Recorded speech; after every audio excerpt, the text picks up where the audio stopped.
একসঙ্গে আরো একজন জানা এক লাগে আরো জানা দিয়ে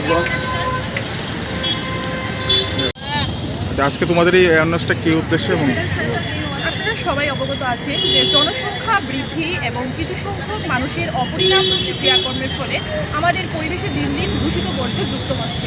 তার মধ্যে যেটা আমাদের সবচেয়ে বেশি দুশ্চিন্তার কারণ হয়ে দাঁড়িয়েছে সেটা হচ্ছে এককালীন প্লাস্টিকের ব্যবহার।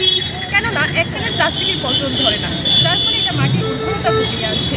আর দেখা যাচ্ছে মাটির উর্বরতা কমার ফলেও কৃষি জমির ফলনে অনেকটা বাধার সৃষ্টি হচ্ছে, যা সত্যি একটা উদ্বেগের বিষয় হয়ে দাঁড়িয়েছে।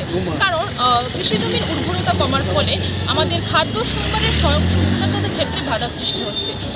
তাছাড়া দেখা যাচ্ছে যে প্রতি বছর অনেক সমুদ্রচারী পাখি এবং স্তন্যপ্রাণীর মৃত্যু হচ্ছে, যার ফলে আমাদের প্রকৃতির ভারসাম্য নষ্ট হচ্ছে।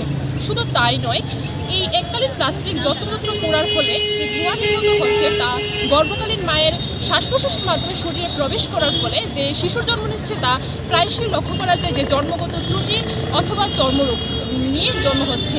তাই আসুন আমরা সকলে মিলে শপথ নিই যে আমরা পাটের ব্যাগ অথবা কাগজের ব্যাগ ব্যবহার করব, আমরা কোনো অবস্থাতেই এককালীন প্লাস্টিক ব্যবহার করব না।